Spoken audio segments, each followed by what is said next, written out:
I am going to learn how to play that. Drew was just asking me. Welcome to Around the Piano podcast here. We got special guest Menzie Pittman, which we're going to bring in and introduce in just a minute. But first you say, Drew, how are you doing this morning?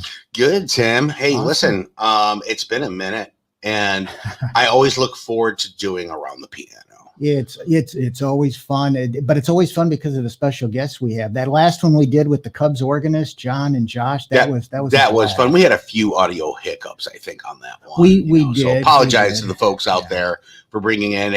Sometimes two pieces of technology, it's like a married couple. They don't communicate well. Hey, listen, folks. First and foremost, if you like what you see here for Around the Piano, check us out on YouTube. Go to the old 216 Creator Studios page on the Google box. Click like, share, subscribe. Don't forget to smash that bell to get future notifications. And we'll be happy to keep giving you great content with Tim Paul from Around the Piano.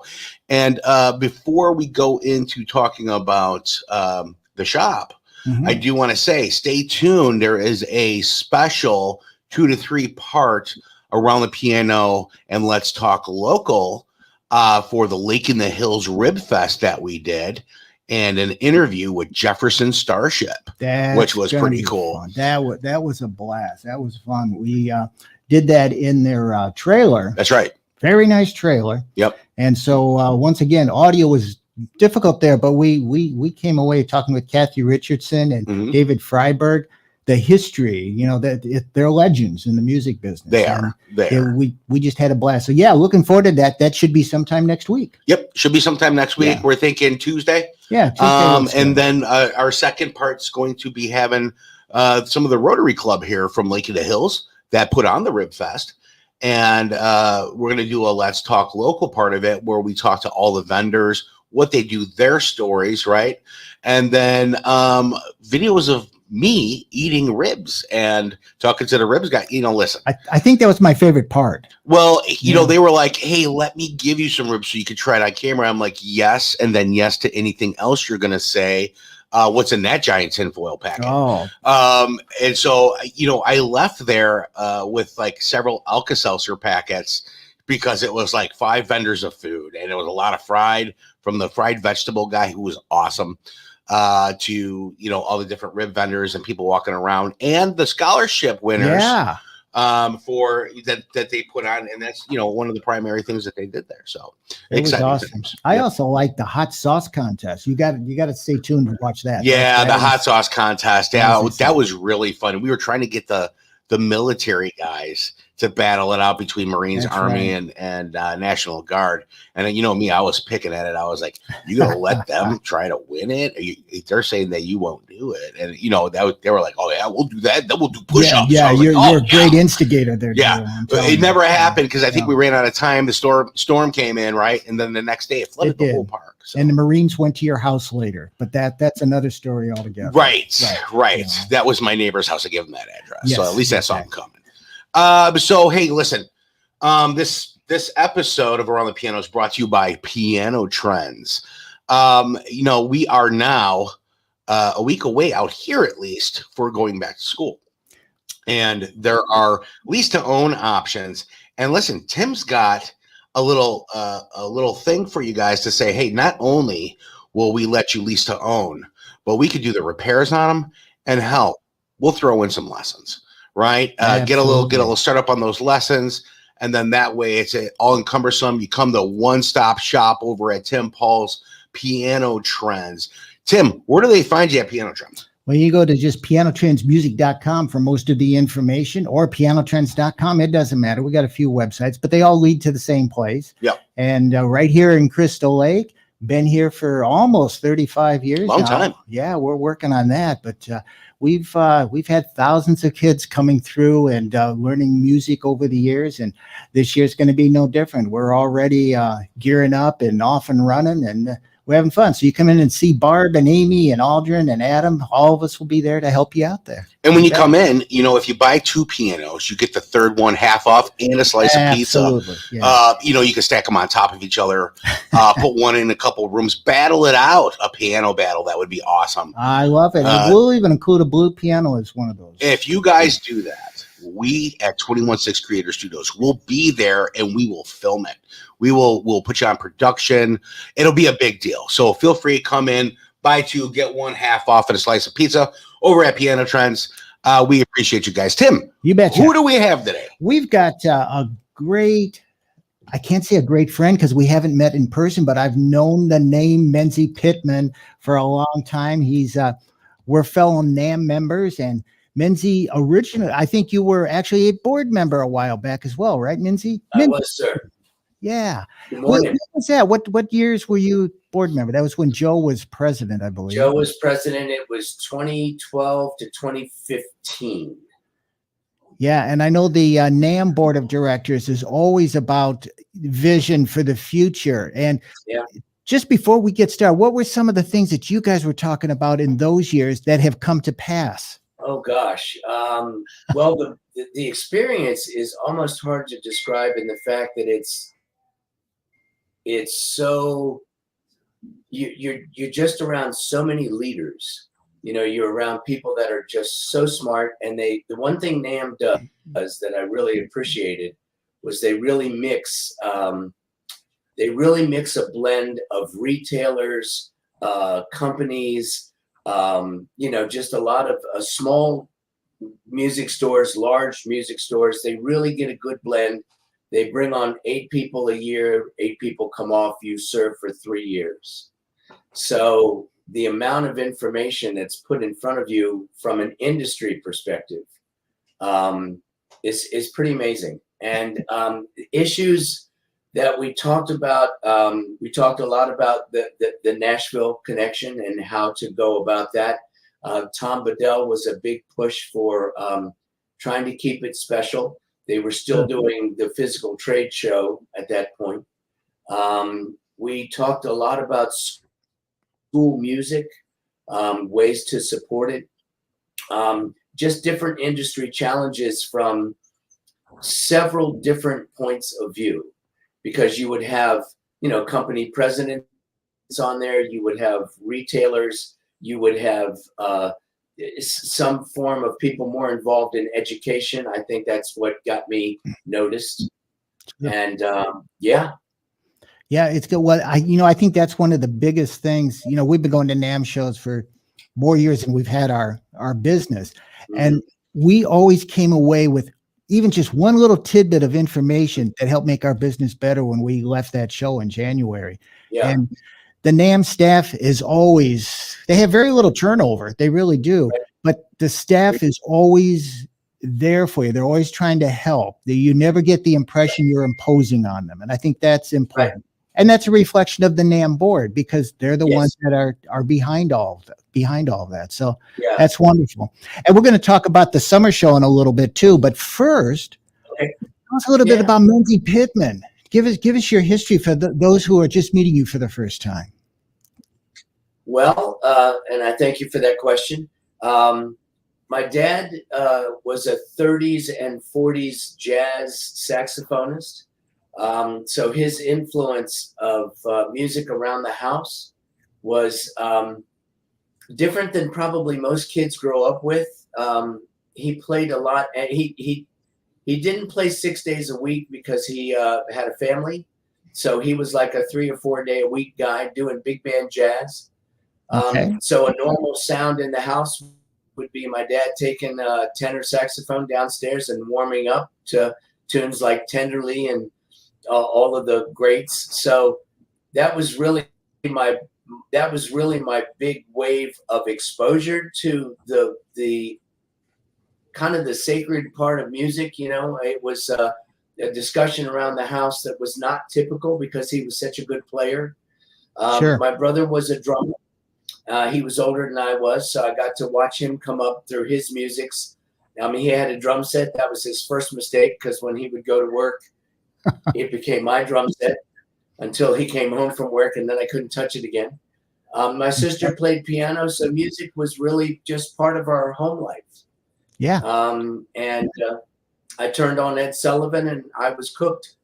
1964, the Beatles, that was the coolest thing I ever saw. So I just started to say, hey, maybe I can do this. My father thought that was insanity at its finest, but somewhere in there, both of us were right. I think all of us baby boomers had that same experience on that night. And we did the same thing. The only thing my father was worried about was their long hair back then, remember? Yeah. Yeah. Oh, yeah.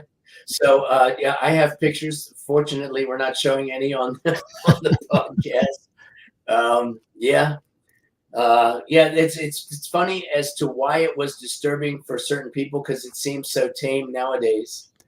It didn't take long for that to cross over and change. And it was simply because their music spoke volumes. Oh yeah. Yeah, and it paved the way for so many other musicians and the music industry in itself. It was a kind of a musical revolution during that time frame. Oh, absolutely. Yeah, absolutely. Well, it's funny because that was such a big effect on me, but my brother was into things like James Brown and soul music. Okay. So my brother did this one thing, and it's funny because I've met James's daughter. She did some NAMM stuff, Deanna, and he put Live at the Apollo in my hand and said, "This is what you need to be listening to. Rolling Stones are great, and Beatles are great, but don't forget this." And that had a huge impact on me. And then, of course, Motown. My sister was a Motowner, my brother was a James Browner, and my dad was a jazzer, and I was a Beatle guy. So that makes for quite a hodgepodge of influences. You know what, though? That's the great thing about music, though, because if you're locked into one genre, you're missing out on a lot of great music. You want to experience it all. We've got a short time on this earth, and there's so much music now. You want to experience it all. It's all good music. Yeah. Well, and the trends come and they go. Yeah. The trends come and they go, and they're confusing sometimes. I thought disco was an odd twist and turn because we were a rock and roll band. When I look back now and I listen to some of the bass lines in the disco tunes, I realize that I missed the entire point. So it's like, okay, I'm late, but I'm here. But you're here, no matter what. Yeah. Well, we do this live stream from our store every day at the end of the day. We started it during COVID, and we just wanted to cheer people up, and we called it Lifting Spirits Through Music. But our whole premise is, doesn't matter if we end together or start together, as long as we're playing together at some point during the program, because we don't rehearse. And we do that kind of wide genre of music just to appeal to people, maybe cheer them up a little bit during the day if they've had a rough day or going through tough times. And that's what music is about. Well, one of the things that NAMM did that I thought was so important, and I think with the new person taking Mary Larson's position, was music in schools and making sure that those programs weren't cut. I did a thing with NAMM I guess I did it from 2008 until they stopped because of COVID. Secretary Riley was on that team, and they just met with congressmen and tried to get across the point that it's such a powerful tool that sometimes I don't know that people understand its true value. I think they listen and they enjoy, but there's so much to it. It's such a deep well. Absolutely. No, and that's another thing that the general public may not be aware of, but the NAMM Association has this fly-in to Washington, D.C. every year, and they're there strictly to talk to congressmen and senators to promote music education and to make sure that that stays in their mind and doesn't get pushed aside. And they do a great job of doing that. They've been very successful in keeping programs alive that help music in our schools throughout the country. Well, they have a bigger voice than an individual does. That's and right. They also work with the whole industry, and I met so many people at the fly-in that were influencers in lots of ways, and in good ways. Sure. The Dario family, Tom Bedell was on that, Larry Morton from Hal Leonard, everybody. So you get in the trenches with people after you've done your day's work, where you can then discuss the industry as a whole and what our mission should be as a collective, which is, there's a lot of work to be done there in the education side. That's for sure. Absolutely. Well, and that brings us, I want to talk about your book now. Thank you. And a lot of things that you've been talking about are covered in your book, because you've had the experience of talking with these people more than on just an occasional time. You actually have sat down with these people, you've interviewed these people. But the book, which we've got sitting up here, it's called The New Musician, The Art of Entrepreneurship in Today's Music Business. I found it interesting. I just received the book. And by the way, you can get this through Hal Leonard. You can get this book through any music dealer can get this for you through the Hal Leonard Corporation. And you can also get it on Menzie's website, which we'll post in a little bit we'll post it, and then you can see right where to go to it. We'll give you the link for it. But I found it interesting right off the bat. I was reading, you actually have a section telling you how to read the book. And I thought, oh, that's pretty interesting. And I looked at it, and you talked about harmony, wear it out, and then go to work as you're reading the book. And that was a good way of putting it. So I started looking at it that way. And then you also mentioned just choose a page at random. So even just starting off, I did that just a few minutes ago, and I came up with page 170. Okay. And here, Menzie says, how important do you believe it is for drummers who seek professional status to also play a melodic instrument, sing, or understand production? And you were talking with Dom Familaro. I hope I pronounced that correctly. Yes, you did. Yeah. And Dom says, oh, it's absolutely required. I play piano, and I'll throw one more in there. It's important for them to be able to dance. Mm-hmm. And you replied, I bet you know the answer to it. So that it's two of your favorite drummers both studied tap dance. And I think a few people have heard of Buddy Rich and Steve Gadd. I'm thinking. I hope so. I'm thinking.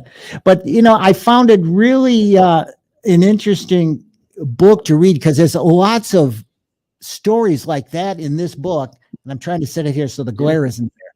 But there you go. About some of the interesting people that you've interviewed, that you've gleaned. What was some of the things that you learned that made a big difference in your music business, in your store? Yeah. Oh, gosh. First off, one of the things that was important for me is, as the book was developing, which took quite a few years, mm-hmm. I started to understand that people wanted to contribute, that it was something, a general over message that people wanted to make sure that they got out. So one of the attempts of the book is I wanted to get as wide a berth as I possibly could with different styles of artists, producers, college professors, studio musicians, live performers. I wanted to try to get all of that so that the reader can take the journey through all of their stories and kind of tie a common thread together where it all matches. So it really doesn't matter whose interview you look at, you will find a consistency in their appreciation for dedication, how important they think it is that you have a wide understanding of the fact that the industry has changed. It used to be big record labels. You worked really hard to get a chance to be recognized. And then the industry now is much more entrepreneurial than it was. So I kind of wanted to open the door to that discussion. And so I tried to find individual artists that did different things. A Chuck Rainey was such a great bass player for Steely Dan and so many, many artists. But his interview goes into all kinds of different areas of why he succeeded. Sure. That's very different than Mike Kerb's take on things, because Mike Kerb was a record label owner back, he's the last standing independent record label going, Kerb Records. So his take of LA to Nashville is very broad and very, very powerful. So that's really the tact that I tried to take. I think the comedy that I recognized as the process was unveiling was that there were so many roads I didn't realize we were going to go down, because they all had their experience to reflect on. So Dom, who's unfortunately now it's an RIP with him, he was such an amazing educator. And so his take on things with what he did with education compared to Mike Kerb, who's a record label owner, their take on the industry is different, yet has commonalities. Does that make sense? Oh, it makes total sense. In fact, what I have gleaned from your book so far is that it's not a book written. Usually you'll find books written for artists, or you'll find books written for people in the retail music business or the production business. But your book actually ties all of those, the entire music industry together, and how it's interwoven together and how they all work together, and they all help each other increase their own businesses in their segment of the music industry. Right. Well, and that was intentional. The oddity was I had been writing for MMR magazine for a long time. Right. And I was getting really good feedback on the fact that I would approach things with a little bit of a different style and kind of an odd angle sometimes. So that's where the essays came from. I started realizing that to have people think about words like creativity and what it means, and entrepreneurship and what it means, and things like that, where you go into different investigations, might be a good word here. Sure. So instead of a conversation, it's a reflection. And I thought those two things worked well together. And it kind of made the book have a cohesive approach of anytime you were going through an interview, the next thing to follow an interview is kind of a reflection on a topic. And that kind of gives the book some different dimension, It does. And, as I was reading through the book, and I can't wait to be able to finish the book. It's fascinating. It's one of those that if you're in the music business, you don't want to set it down. It's a great book. But I also drew the comparison in my mind, unconsciously, not thinking about it. It's kind of like what a NAMM show is. Yes. Because at the NAMM show, you've got all segments of the music industry coming together for 3 or 4 days, interacting with each other, learning from each other, and realizing we're all part of the same industry. Yeah. And it's just a fascinating part of it. The music industry, you think it's huge because worldwide everybody hears music. Before you get out your door, you're listening to music somewhere on your radio, or what a radio, that's an old term, on your radio or your, however you source your music now. Sometimes your alarm clock, it's playing music, your phone is, but it's still a small industry. The actual people who work in the industry, it's a lot smaller than you think. That's why we kind of all know each other or have heard of each other within the industry, But it's really a fascinating thing. But what do you foresee in the future for NAMM? Having been a former board member, the next trade show is in January, and it sounds like it's going to be exciting. The few tidbits that I've seen come out of it so far for the future look really. We're under new leadership. Well, yeah, and I think that's where the conversation has to start. John Malenzak now is president. Mhm. Joe's shoes were unique. Because I served on the board, I was able to have a really strong relationship develop with Joe. Sure. And people like Dave Jewell, who have been in the industry and retired, still try to quietly influence. So it's a huge community. And NAM kind of is the gatekeeper of relationships. They provide opportunities for us to all cross over and pollinate, if you will.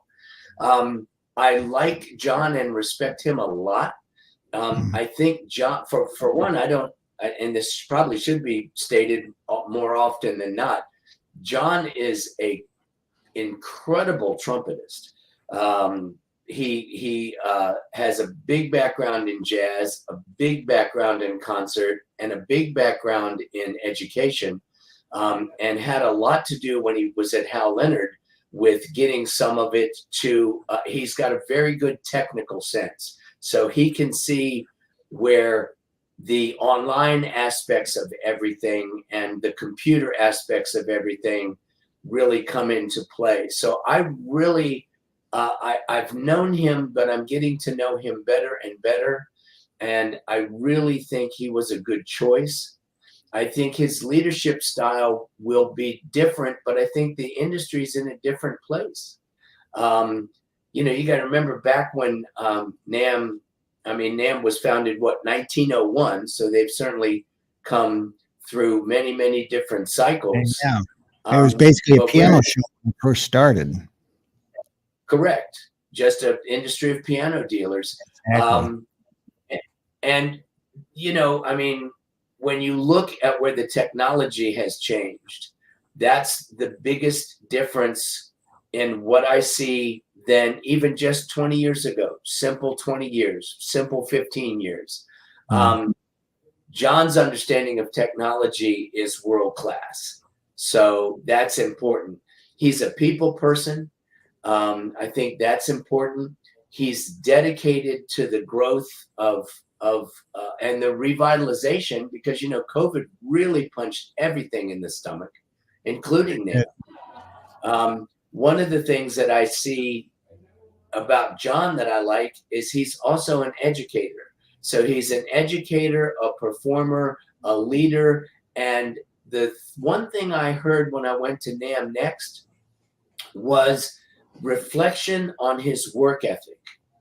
And in a discussion I was having with another NAM person, they were telling me that he's first in the office, last out, really dedicated to trying to turn what I believe is a difficult corner. I believe the industry is shifting, and some things good, some things I'm perplexed by, and I think John is trying to take that head on, saying we will survive.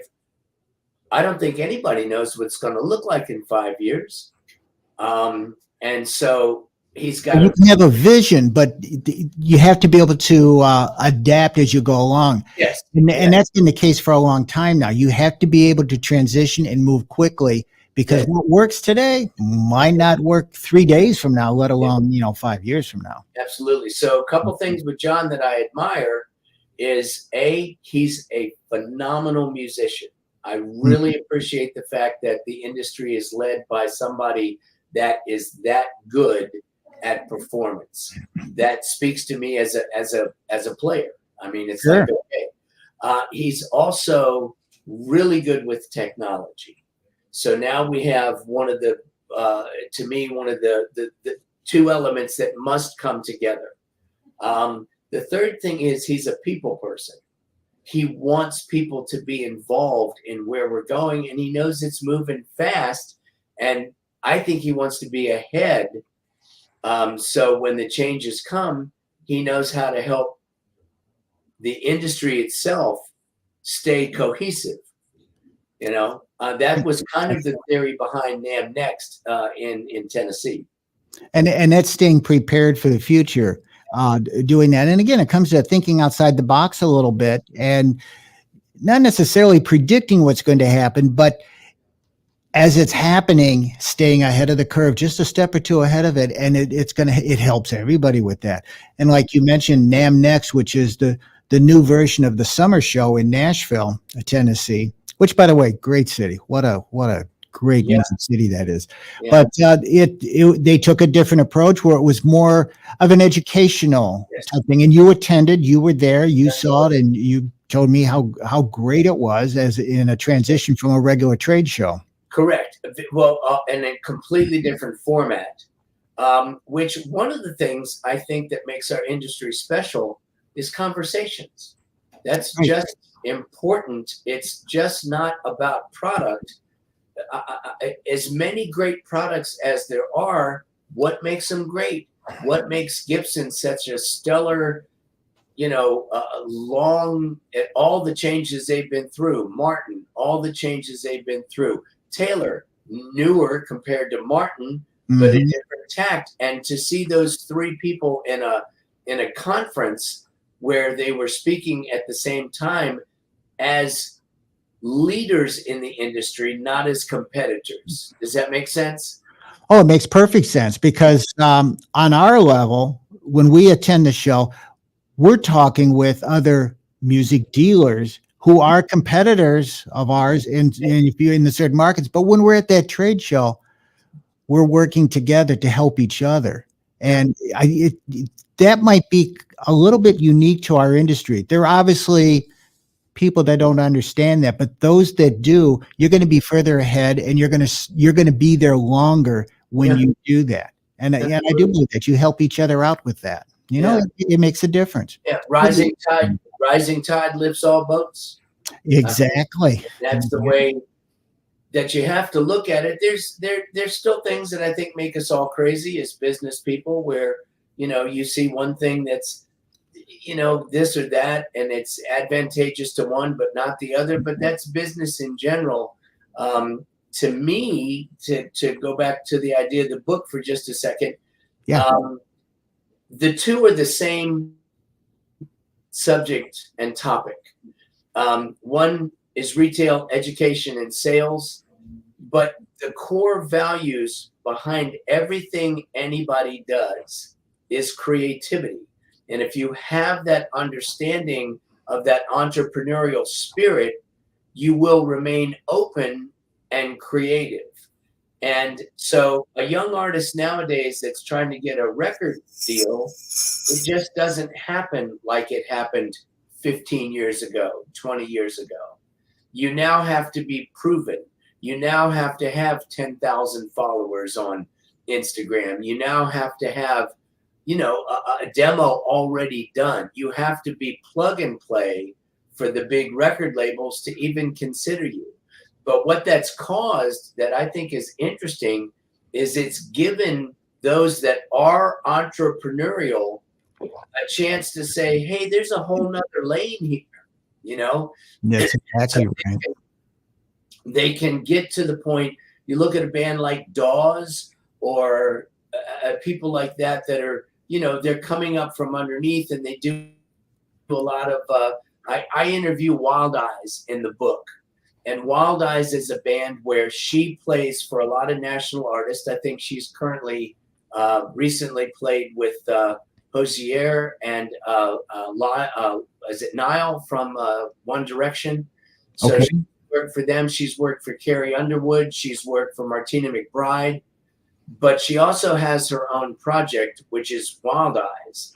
And I interview her independently and the band, because it's interesting to watch the aspect of how you survive in the industry, what sustains you to be able to get to tomorrow. So whether that's a music retailer and a NAM member, or whether that's an individual artist trying to figure out how to sustain a career, the fundamentals really are the same as a Steve Jobs would think. They're no different. So that's kind of what the book tries to pull in, is a little bit of that from a lot of different seats in the industry. Mike Kerb looks at it differently than the president of Belmont University, who looks at creativity different than Secretary Riley, who did the fly-in. I was excited that he would do the book. And that's real different from Brent Mason, who's a tear your face off guitarist. Right. You know? So Right. they all have different catbird seats. And the question that I want the reader to consider is, what can you glean from every single one of those stories, because they're all successful. So how did they get there? You know, how do you get selected to be a 20-year president of Belmont University? How do you function as an independent label when there's only one left? You know, what do you know in the publishing business that gives you a sustained career? You know, those are hard questions. And I didn't want to try to answer them specifically from my point of view. Right. I wanted all kinds of different point of views to look at those issues so that the rising musicians of today actually can reach up on the shelf and have an encyclopedia of conversations that I promise you in 20 years, that work will still be as relevant as it is today, because it's a generic understanding of creativity. Does that make sense? Oh, it makes total sense. And it's a thing where a musician is going to, when they read that book, there'll be different parts of the book and different interviews that will relate to them, that they will, as you say, they will glean something from that will make a difference in the way that they approach their entrepreneurship of their music industry part of the business. Right. And there's obviously they're going to be reading some that say, well, that doesn't make any sense at all to me. Well, then you move on. I'm hoping at that point they look up the people that are saying whatever they're saying. And that's one of the things I say in How to Read This Book is, if something hits you and it's odd, you should look that up. You know, you should look up, of course, every name that any of these people mention. You know, Chuck Rainey, when you go through his interview, he just talks about so many different people involved with Steely Dan and all of that stuff. Bernard Purdie has such a history in the recording, and the two of them work together. So that's why I tried to get that drum and bass team, where when you look at Tommy Harden's interview, Tommy played for Reba, now he plays for Alabama, but he also is one of the busiest studio musicians in Nashville. Right. So what are Tommy's understandings that can help a young artist figure out how to crack the code? He also does trio work with his wife and his daughter. And I don't think people realize how well a drummer that does studio stuff sings. He's got a great voice, and he's a ridiculous engineer. He's got so many skill sets that enable him to make a living and be able to afford to have 6 kids, right? Yeah, not many musicians do that. You know?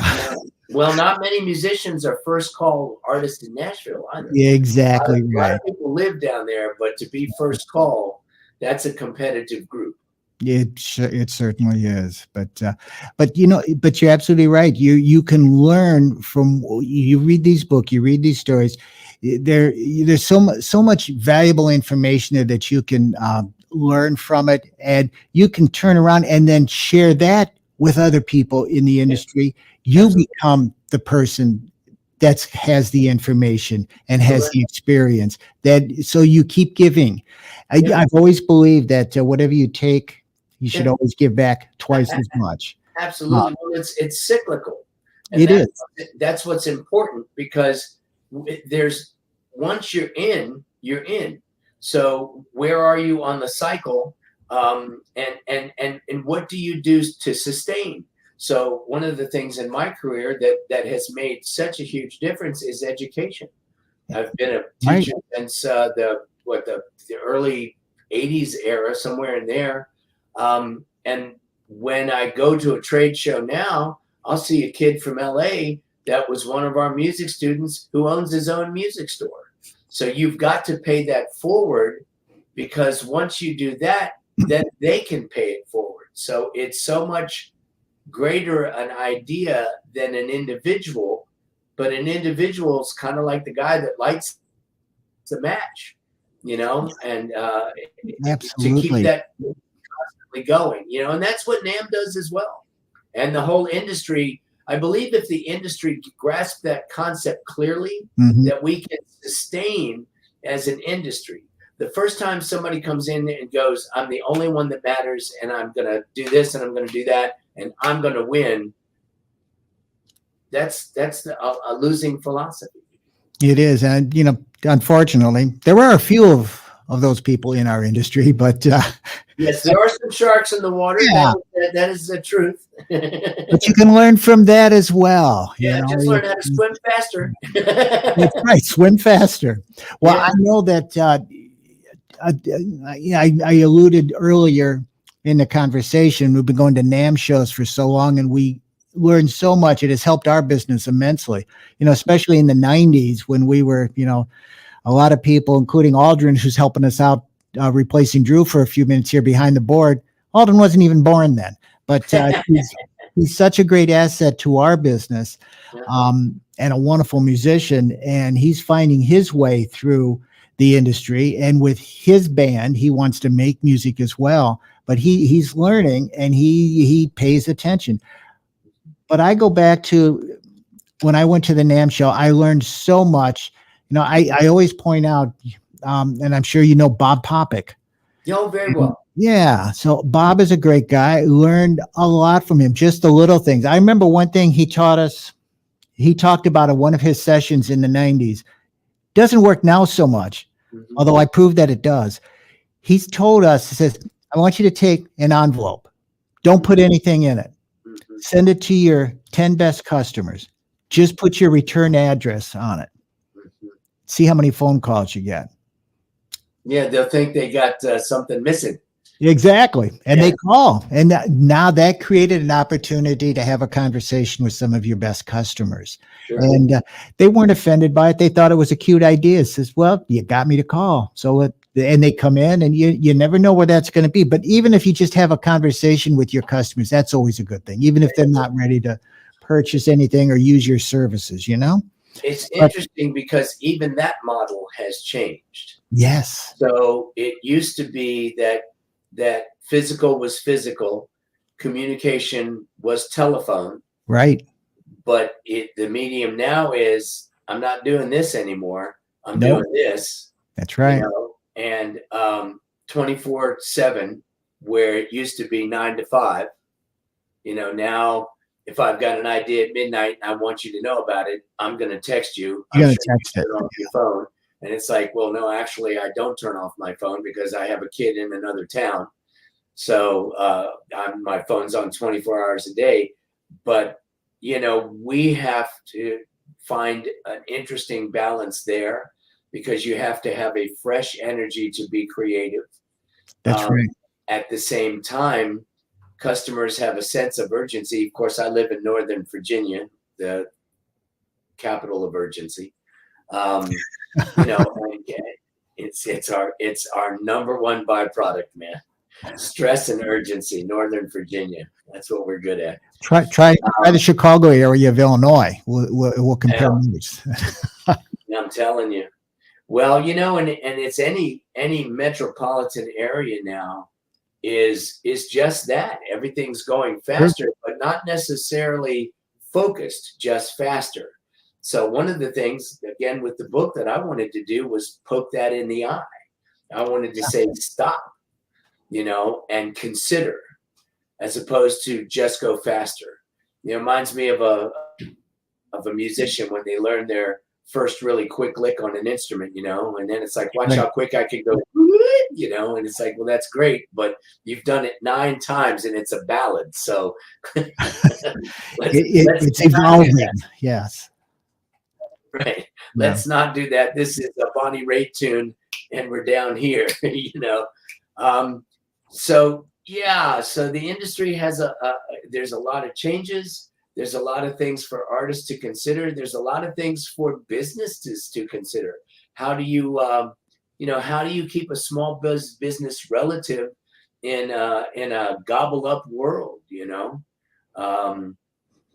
Well, How? I think you have to do a lot of compromising, and you have to give as far as the retail business, you have to give people what they're looking for, what they want. Just like we're currently in, the band rental season, as most music stores are, and the thing is, it used to be you either went to the school, you signed people up, you filled out all these paper documents, or they come into your store and they fill it all out there and do that. Now it's go on your phone, Mhm. fill it out online. Everything will be ready for you 2 minutes after you click submit. And that's what the majority of people want to do today. And we've adapted to it just like everybody else is doing it. And in many ways, as long as the internet is up, everything's running smoothly and it works much more efficiently. So that's a sign of adapting as well. Yeah, and I agree with the efficiency, except in one topic, Uh-huh. because when we're purely efficient, we don't give time for consideration. So I Mhm. want to run an instrument. I haven't got time to talk about lessons. Well, if you just take a second to think about pairing those two things together, then there's an opportunity that that rental will succeed and turn into both a buy for the store or a win for the customer, because the topic will succeed. A lot of people sign up for school music and it's Mhm. like, let me get an instrument, let me find the fastest way to do it, let me get into the schools, the director will teach the class how to learn. Well, the director has 40 people in that group, 50 people in that group. That's right. And, so individual attention isn't possible. So you've got one kid that's playing the part well in the trumpet section and another kid that squeaks and doesn't know how to kind of get all the sound through. They promote the kid that has good sound and they just wash over the kid that doesn't. And they try, but they're teaching a section of 10 horns at a time. And so you have to preach to a choir. And what I always try to get our customers to understand, and I think the industry needs to keep their elbows out on this discussion, is that there is nothing more powerful than working with an individual coach or teacher, as long as that coach is qualified. Exactly. And And that, you make yeah, that is a more than a valid point. That is exactly what we do at Piano Trends Music. We People come in to pick up their instruments. They don't leave without us. And actually, we prefer them to bring their child in when they come to pick sure. up the instrument, and we'll go through and we will talk with them and we will set up lessons. Now we have what we do, and we feel was important is we have a dedicated woodwind teacher, a dedicated brass wind teacher, dedicated percussion teacher, and we set up lessons for those new students. And we also tell them, okay, we're going to get you started. But if you run into a hiccup, like you've got the squeaking or Yeah. you're not getting a sound out, let's find out what's going on. It's either the instrument or we just need to tweak how you're playing it. And we'll get them in and for the lessons. And we've turned some kids who were close to leaving band into being solid musicians throughout their school careers. So it does make a difference. And stores that do that are going to find more success because they Yeah. repeat. They are going to tell their friends and their families as they come Yeah. up. It's a service business, head to toe. Absolutely. That's one of my challenges with an online philosophy. Hmm. Online, the data is right, the expedience is right, That's and right. all of that is good, but there's no interaction with someone who's an expert in the field. That's And right. and for me, I mean, I really personally struggle with this. I won't lie, because Mhm. my whole thing is, I used to drive an hour to work with a teacher that was in Columbia, Maryland, take an hour's worth of abuse with him, then drive an hour home. I did that for 7 years, and this guy was a rough teacher. I mean, well, if he thought you had capability, he was going to teach you to your highest talent level, Sure. which isn't comfortable, but that's old school. But I still think that is the simplest truth in our industry. It's a skill set. So there is no cheating the system. I mean, you either No, play well no. or You don't pick up a trumpet or any other instrument and 3 days later you're not playing. at any type of high level. It's a process, but it's a balance between using the online to get the data, but Yep. you have to still use the services and the education system to learn to play that instrument. It's just a step in the line. Correct. But the first thing that the customer needs to get a better grasp on is the fact that there are steps and that it is a process. That's right. right. And that's the other thing that in education makes me slightly crazy, is that too is a process. So you really don't teach the instrument, you teach the person. So when people want to get in there and they say, I want to learn trumpet, and you have a naive teacher who goes, here's how the trumpet works. Right. Well, that's awesome. That's consistent. God bless you. How does the kid work? And each kid learns a little differently and at a different pace. And that's why private lessons make all the difference in the world. Eventually, you're going to be playing an ensemble and you're going to be doing that. But to have that individual, it's going to prepare you to play that way. Absolutely. It's the only solution. And it's funny because working with NAM, this kind of comes full circle, but working with NAM on Capitol Hill and talking about the idea of education, to have the support of the schools for the schools so that the schools can sustain, but having the schools do the same with, and I'm going to use a word that's going to get a lot of hate mail, legitimate music stores that can help somebody really address the personal issues. So where it's not just a rollout of this is how we all do it together. That's really not how the industry works. That's not how the arts work. It's absolutely not. If you're looking at it strictly as a product industry and a product and a widget, you're done. Yeah, it's a service industry, no matter how you look at it. And how you provide those services makes all the difference in the world. And you're affecting children. So it's important to take it seriously. Oh, my God. Well, the other thing is it's one of the few places where a kid gets one-on-one and they can actually naturally evolve. That's right. My youngest kid that I work with is 5. My oldest kid that I work with is 60. They have different realities. So you can't go in with a generic format, turn pages. I won't mention any names here, but turn pages and have the kids accomplish anything. You can't. You're teaching at them. You're not working with them. That's right. That's right. And the kids all have to understand, you can teach fundamentals, and sometimes kids don't want to know the theory and the fundamentals, but you can still teach them that without them knowing it. You just have you have to get into their head a little bit, and you have to reach out. Yeah. If you have to wrap it in chocolate, absolutely, eat it in chocolate. Just eat this. Just eat that. It's good for you. You'll like it, enjoy it. Yeah. Yeah, I do the same with my dog when I give him his morning allergy pill. Exactly. Peanut butter. And well, we age-old philosophy.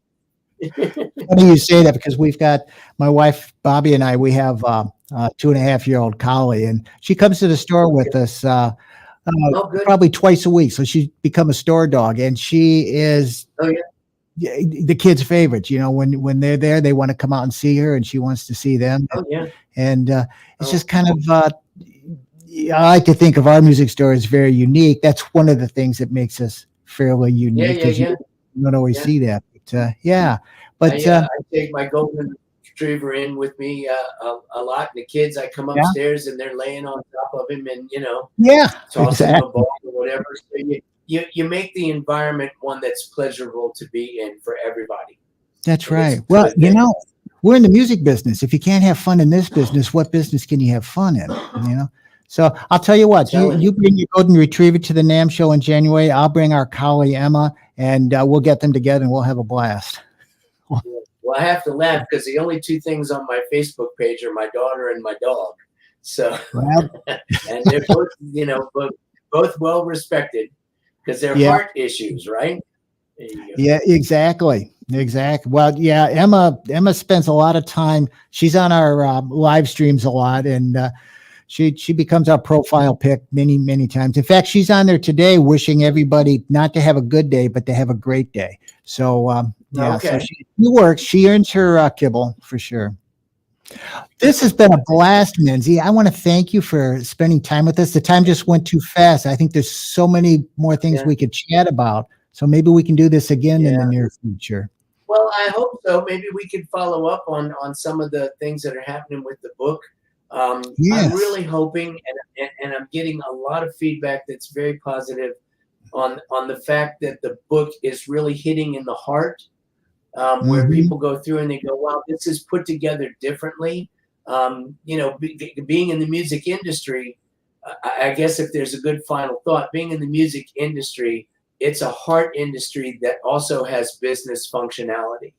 And so Right. my tact on the book is heart and purpose first. I mean, if you read Barbara White's foreword, I was so lucky to have Barbara White from Taylor write the foreword. She's a heart person head to toe, and she's also an industry CFO. And her way of looking at it and what it evoked in her personally really spoke to me. Sure. And I think if the reader just starts with reading why she thinks the product works, and then maybe if we just get the conversation louder, more people win. And that's why I wrote it. Oh, absolutely. Absolutely. Well, I want to let everybody know if you'd like to get a copy of the book, we've got the website right below there on the screen. Go ahead and copy that down or copy and paste it. And Aldrin's showing us right there a copy of the book there on screen. It's also available in our store if you're in the Chicago area at Piano Trends Music in Crystal Lake. We're going to have copies of it on the shelf for you to pick up. We're going to keep a copy in our waiting area as well. So stop in. And in Menzie, this has been great. I'm sure we'll talk before, but we'll have to get together at the NAMM show, share a cup of coffee, and Absolutely. see what goes on there. I appreciate you letting me share this with you. And, I think your work that you're doing is awesome, and it really helps a lot of people. And I'm just glad to be able to be a part of the discussion with you. I appreciate it. Oh, well, thank you. We definitely, we're going to stick together in this industry. That's how we do that. You take care, and everybody out there, we're going to see you the next time. Looking forward to Jefferson Starship interview. That's coming up soon in the next week, probably on Tuesday. So stay tuned. But in the meantime, smile, be kind, and keep on keeping on around the piano and lifting spirits through music. Brought to you by Piano Trends Music in Crystal Lake. So long, everybody.